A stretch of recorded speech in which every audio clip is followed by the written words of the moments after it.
Hey y'all, it's Dr. Shamanda. Welcome back to my channel where we talk about all things mental health, personal finance, and overall strategies to live your best life.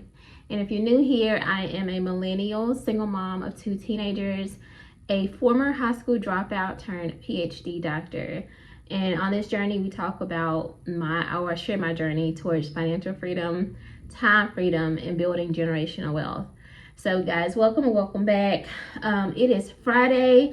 I'm about to head out to see my patients at the hospital, but of course I want to share a video with you guys really quick, just an update.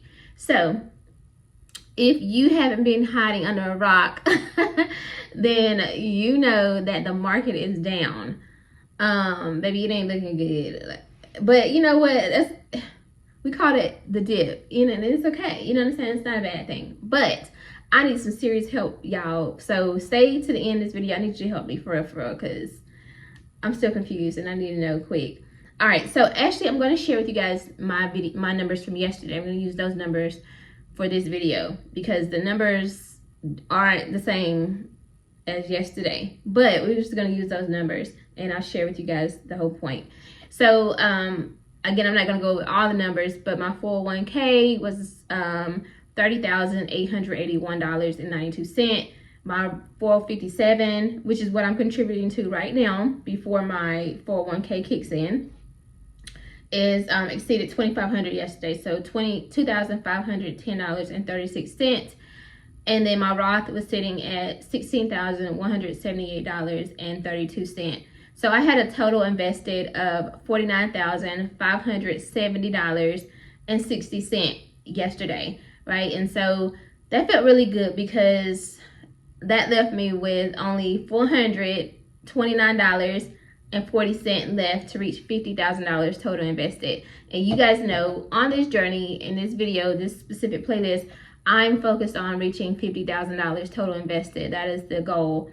And just trying to figure out how to maneuver and reach that goal out in this year, because you guys know I have a goal to be work optional by 40. Currently I'm 36 years old. God willing, I'll turn 37 in November, which is coming up fast, so I am trying to make the most of the time. And as you can see, September is going by. Like, we literally got, how many days we got left? Like, literally like 5 days. We're in the last 5 days of September. So October, November is here before we know it, right? And so I want to utilize the rest of this year to get to 50K, and more than likely, again, I'll exceed that goal. But anything extra, that's a good thing, right? All right, so did I say 50K? I am trying to get to 50K by the end of this year, but the ultimate goal is 100K by the end of next year. So anyway, y'all, so as you can see, as of yesterday, I needed less than $500 to reach 50K. That also meant that after yesterday's contribution, which was $492.29, that's what's coming out of each paycheck, without the match, because I don't have the match yet until October, right? Then that left me with $2,538.47 out of the $5,000 goal, because that's the other piece, is that I gave myself 5 months to reach $5,000. Like, I want to contribute $5,000 extra within the last 5 months of this year. I think that was the plan, right? So, or the goal. So out of that 5,000, I've contributed over half at this point. Now that leaves me with, in order to reach the $5,000 goal in 5 months, I need to contribute $2,461.53 more to reach the $5,000 goal. Now that's where the dilemma comes in. Okay, so you guys know, if you watched my video yesterday, you know that I paid off my credit card, my final credit card. So I'm officially car loan debt free, and I'm officially credit card debt free. So that leaves me focused on the next couple goals, right? So I can either focus on building up my freedom fund, which I definitely need to build that back up, like, seriously. I don't know why I'm not so stressed about it. I should be, but I'm not. I don't know why, but I'm just not. And that's I don't know. I don't know why. I need to figure that out. Why am I not really? Anyway, so I need to fill that back up. Also, I have the IRS tax debts. That is the next thing, right? Because I paid off my car and paid off my student loans. Well, speaking that into existence, paid off my credit cards. Now I have 2 tax debts that I need to pay. And then I will only have my student loans and my mortgage to pay. So but I need to address those next, right? Along with, of course, I have my freedom fund, but I also have my student loans that kick in November. I feel good about that because November, I still have a little bit of time before I have to worry about my student loans. Just a little bit though. But in the meantime, between now and the end of November, what do I do with my money, right? Because it's not going to my car loan anymore, and it's not going to the credit cards. So now what do I do? Like, that's the goal. So that's what I'm trying to figure out. I need you guys to help me. Now, we're in a dip right now. So my numbers are looking at, right now I'm more closer to like around $600 away from 50,000. Whereas yesterday I was less than 500, right? So we're in a dip. That's okay. It'll come back up. I still am set and scheduled to make a contribution out of next paycheck, regular amount, right? And again, the 401k match and all that doesn't start to the second paycheck of October. So I'm definitely gonna still contribute next paycheck. Keep that.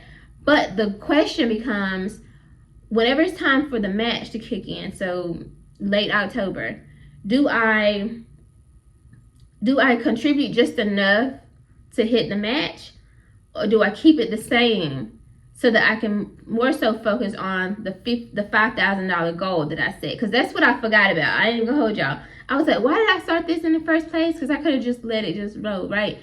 I was like, oh no, you had a goal. You had that $5,000 goal by the end of the year. So that's the other piece that I got to consider. Because if I decide to pause or just contribute up to the match, then I may not hit that $5,000 goal. So I got to think about that. Like, how important is that?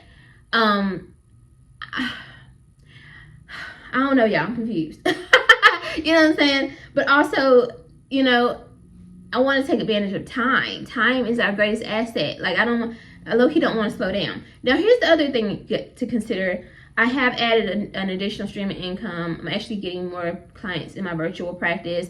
And then I just signed on with a group practice so I'll start getting referrals from that source within the next month or so. So that'll be another stream of income that actually could go toward the debts.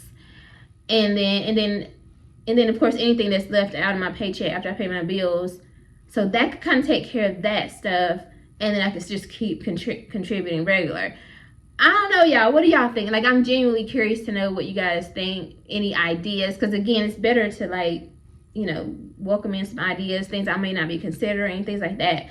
At the end of the day, I would love to be, let's be real, like I would love to be a little bit around 55,000 by the end of this year versus, I'm right at 50,000. But I will say the dip that I experienced and the numbers I'm looking at today, like the real numbers I'm looking at, really make me think like, oh yeah, see, this is why you got to keep going. Because like I keep telling y'all in every video, anything could happen in the market. I don't want to get to the end of the year and because I've stopped or I've paused, now I'm sitting at like 49 or something, you know what I mean? And I could have just been like, just kept going and kept adding, and I would have hit my goal, because I still need to at least hit 50K. Because 2026, y'all, I haven't even wrapped my mind around the fact that, like, I've literally told myself that I'm about to invest $50,000 in 1 year. That hit me the other day. I was like, girl, what did you do? What are you doing? Now, keep in mind, though, if I do contribute, like, if I max out my 401k, that's almost half of it right there. So that'll take care of that. Then I need to max out my Roth. So they'll, put me around, like, what, a little over 30,000, depending on how much the maximum contributions will be. Or the limits, rather. So, that makes me feel a little bit better. But still, that's a whole nother 20,000 that I'm going to have to come up with outside of that. So, the closer I can get to 100K by the end of this year, by the end of this year, that actually will help me out for 2026, because that's a big number. Like, for real. That's like, I know I'll be setting some big goals, but that's, girl, what? But anyway, I think I can do it. I truly do. You know what I'm saying? But I need to know what you guys think. Seriously. So let me know, because I know I do have people on here who've been investing for years. Y'all know this thing way better than me. I feel like I'm a baby in the game. Now I'm proud of myself because to hit 50K in this short period of time, I feel good. You know what I'm saying? So anyway, y'all, that's what I have for y'all. Please help me out. What do you think? Leave me a comment below. What are your thoughts, your suggestions, feedback? Please be nice, because I ain't got time for no extra stuff. Be nice, but just tell me, what do you think I should do? What are your suggestions? What are your ideas? Things of that sort. All right, guys, I hope you like this video. If you like this video, like, comment, subscribe, share, and let's get this video to 1,000 plus views. I appreciate you guys being on this journey. All right, I'll see you guys next time. All right, bye.